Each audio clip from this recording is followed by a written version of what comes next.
बीवी का शौहर को हमबिस्तरी से रोकना। हदीस में है कि जो बीवी अपने शौहर को हमबिस्तरी करने से इनकार करे इस पर रात भर लानत बरसती है।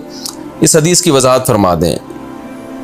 नीज़ अगर शौहर, ये थोड़ा हया के ख़िलाफ़ मसला है, शौहर कोई ऐसा तरीका इस्तेमाल करता है ना हमबिस्तरी का जिससे औलाद नहीं होती, तो क्या बीवी को इसे मना करना चाहिए या नहीं करना चाहिए? देखिए हदीस में आता है कि कोई शौहर अपनी बीवी को रात को अपने बिस्तर की तरफ बुलाए, ये किनाया यानी हमबिस्तरी करना चाहता हो, औरत मना कर दे, फरिश्ते उस पर सारी रात लानत भेजते हैं। बिल्कुल सही हदीस है। अब हमारे बाज़ स्कॉलर क्या करते हैं, जब उनसे ये बात पूछी जाए तो वो बात को घुमा देते हैं, सीधी सीधी बात नहीं बताते कि भाई ये शरीयत में मर्द का हक़ है कि औरत उसको हमबिस्तरी से नहीं रोक सकती, क्योंकि वीमेन राइट्स के नाम पे आजकल बहुत तहरीकें चल रही हैं। तो वो भी कुछ लिबरल स्कॉलर्स हैं जो हर वक्त जो है ना कोशिश करते हैं कि ख़वातीन हमसे नाराज़ ना हो जाएं। तो भाई आप शरीयत का हुक्म बताएं साफ साफ, चाहे औरत खुश होती है नाराज़ होती है, बाज़ हुकूक मर्दों के हैं बाज़ औरतों के हैं, तो वो बताने पड़ते हैं। तो इसी तरह औरत का भी हक, मर्द का भी हक़ ये है कि औरत, अगर मर्द उसको हमबिस्तरी के लिए बुलाता है तो औरत इस्लाम में मना नहीं कर सकती, उसके लिए गुनाह है। हाँ बीमार हो तो एक अलग बात है, बुखार है उसको, ये कोई वाकई बीमारी हो तो फिर एक अलग बात है। नॉर्मली उसको इजाज़त नहीं है कि वो शौहर को मना कर दे, बल्कि इसमें हदीस में बहुत सख्त ताकीद है। आप सल्लल्लाहु अलैहि वसल्लम की एक हदीस में यहाँ तक फरमाया कि औरत अगर यानी चूल्हे पे हो, रोटी पका रही हो, इस तरह की हदीस का मफहूम है, यानी बहुत बिजी भी हो तो भी उसको अपने काम को छोड़कर शौहर की ख्वाहिश को पूरा करना पड़ेगा। और ये नेचर के भी मुताबिक है, क्योंकि मर्द में जब ये सेक्स की ख्वाहिश पैदा होती है और उसको कुचला जाए तो मर्द बहुत ज़्यादा डिस्टर्ब होता है। ख़वातीन इसमें अपने आप को मर्दों जैसा समझती हैं, वो समझती हैं हमारा इसमें वही हक़ है जो मर्द का हक़ है। भाई अल्लाह ने दोनों की डिज़ायर्स में ज़मीन आसमान का फ़र्क रखा है, तो मर्द को बहुत ज़्यादा नुकसान होता है इससे, वो बहुत ज़्यादा मेंटली डिस्टर्ब होता है इससे, क्योंकि अल्लाह ने ये डिज़ायर्स औरत की निस्बत मर्द में बहुत ज़्यादा रखी है, थोड़ी ज़्यादा नहीं बहुत ज़्यादा रखी है। तो मेडिकली ये बात साबित हो चुकी है। तो दूसरा, एक तो मेंटली बहुत ज़्यादा डिस्टर्ब होता है वो, दूसरी बात ये कि फिर उसके गुनाह की तरफ तवज्जो जाएगी, वो हराम कामों की तरफ जाएगा।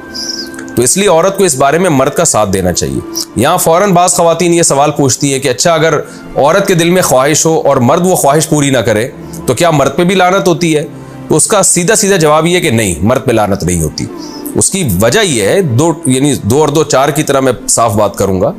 वजह उसकी यह है कि औरत के लिए मर्द की इस ख्वाहिश को पूरा करने में औरत की कोई एनर्जी नहीं इस्तेमाल हो रही, जबकि अगर मर्द का मूड ना हो और औरत का मूड हो तो फिर मर्द अपने आप को प्रिपेयर नहीं कर सकता, इसके लिए बहुत तकल्लुफ़ करना पड़ेगा उसको।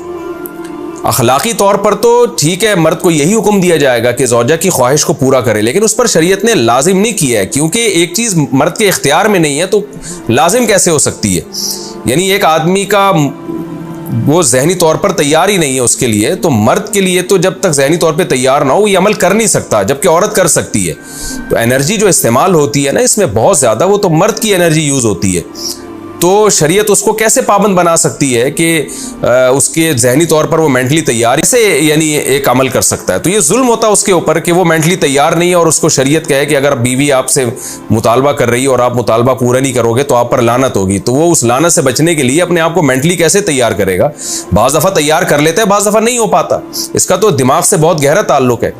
तो इसलिए मर्द के लिए तो शरीयत ने हुक्म यह किया है कि 4 महीने में कम से कम एक दफ़ा उस पर लाजिम है कि वो अपनी ज़ौजा की ख्वाहिश को पूरा करे।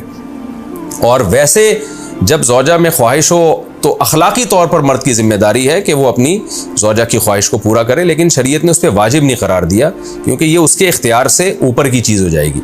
बाकी औरत के लिए इख्तियार है उसको, हाँ बीमार है या मेंसेस हैं वो तो फिर तो एक वैसे ही मेंसेस में हमबिस्तरी जायज़ नहीं है।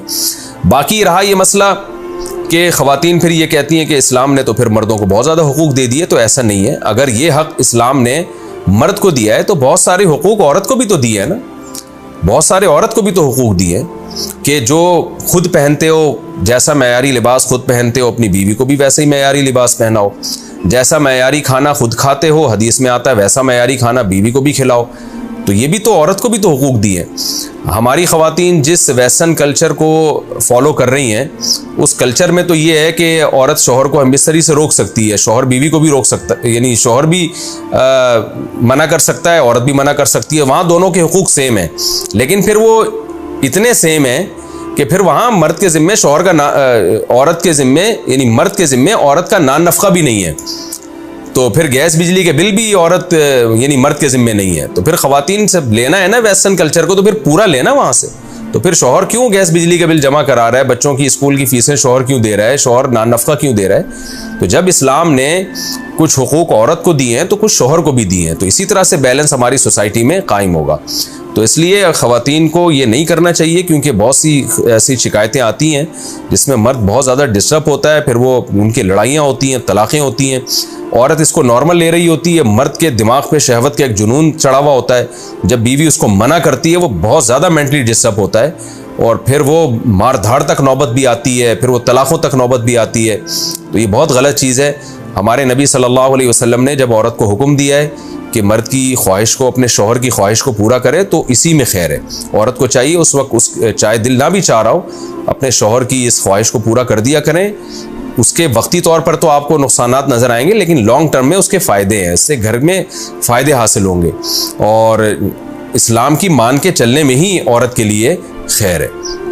रहा ये मसला कि शौहर अगर कोई ऐसा तरीका इख्तियार करता है हमबिस्तरी का जिसमें वो औलाद को रोकता है, तो इसमें यह ज़रूरी है कि बीवी की परमिशन हो। वो औरत की परमिशन के बगैर ये काम नहीं कर सकता। तो क्योंकि औलाद दोनों का हक़ है, औलाद को रोकने के लिए दोनों की परमिशन होगी तो औलाद रोकी जा सकती है। अगर दोनों में से एक की भी परमिशन नहीं है तो फिर औलाद रोक नहीं सकते। दूसरी शादी को मेंशन करना लाजिम है। क्या दूसरी शादी में निकाह नामे में दूसरी शादी का लिखना ज़रूरी है, या दूसरी शादी के वक्त दूसरी शादी का बोलना ज़रूरी है? आरिफा सुल्ताना इंडिया से। नहीं जी, ना लिखना ज़रूरी है ना बोलना ज़रूरी है। अलबत्ता दूसरी बीवी जिससे शादी हो रही है उसको बताना ये ज़रूरी है कि पहले से मैं शादीशुदा हूँ, मेरी एक बीवी मौजूद है। इस सेंस में ज़रूरी है कि अगर आपने नहीं बताया तो इसके साथ धोखा है, और धोखा इस्लाम में हराम है।